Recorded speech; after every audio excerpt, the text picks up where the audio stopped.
السلام عليكم ورحمة الله وبركاته. قبل البدء في الحديث عن مباراة الوداد والنادي المكناسي لابد باش نشير لجوج نقاط. الأولى وبكل صراحة، من بعد 6 سنوات والمغرب يطبق تقنية الفار، 6 سنوات من التطبيل بأن المغرب أول دولة تطبق تقنية الفار، لكن باش من طريقة يطبق هذا الفار. دابا ماشي من العيب والعار انك تعرض للمشاهد هاد الصوره ديال الخطوط الوهميه الخاصه بالتسلل.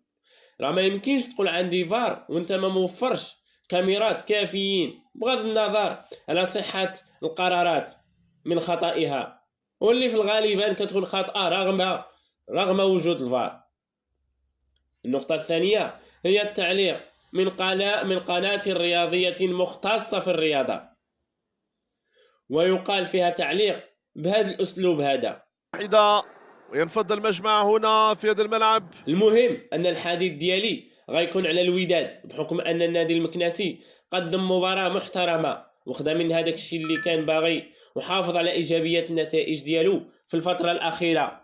أما الوداد اليوم خسر 2 نقاط مهمين من بعد 5 ديال الماتشات مربوحين متابعين، رجع لسكة التعثرات من جديد. والسبب الأول اليوم هو مكونة، وأول ملاحظة هي كثرة التغييرات في التشكيلة. فلا يعقل التشكيلة اللي رابحة 5 الماتشات متابعين تبدل فيها أهم العناصر ديالها.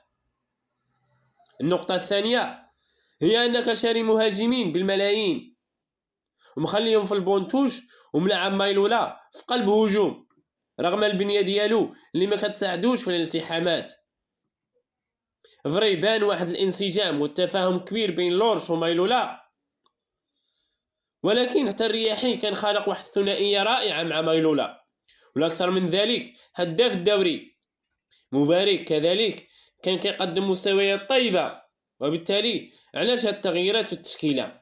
المهم والاهم هي ان مايلولا ما خصوش يبقى يدي بانيك كراس حربه مادام كاين اوبينغ اللي صحيح وطويل وكاين مواليمو كذلك. النقطة الثانية واللي ما بغاش تفهم ليا هي أن الفريق كيجيوه بزاف ديال الكرات الثابتة وما كيستافد حتى من شي كرة، بل وما كيشكل حتى الخطورة على الفريق الخصم.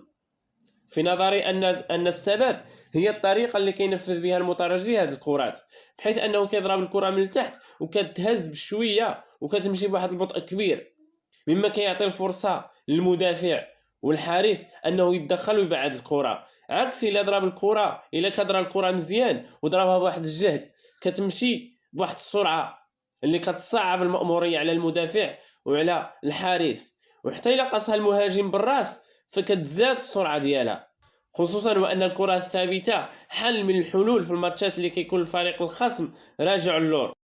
حتى التسديد الماتش كامل فيه 2 تسديدات ولا 3، 2 من الزمراوي، اللي ملي بدات البطوله ما شفت السي الزمراوي كادرا شي كره مزيانه وجابها في الشبكه، يا اما في وسط الشبكه كيضربها في الحارس، يا اما بشويه يا اما عاليه.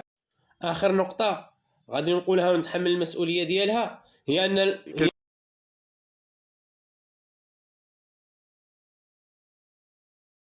كتشكل دائما خطوره على الفريق. فري بن عبيد كيعرف يلعب برجليه كحارس، ولكن ماشي كويري باش يبقى شاد الكره بداخل الطريقه المستفزه. مثلا في هذه اللقطه علاش ما يعطيش باس بالزربه ويبدا البناء الهجومي؟ علاش هذا العجين؟ اضافه الى ان الديبلاسمون ديالو في الشبكه ما كتكونش مزيانه دائما، والتسديدات من بعيد كيتسجلوا عليه بزاف. خير مثال هي الكره اللي دخلت عليه ضد سان داونز مع الجيش.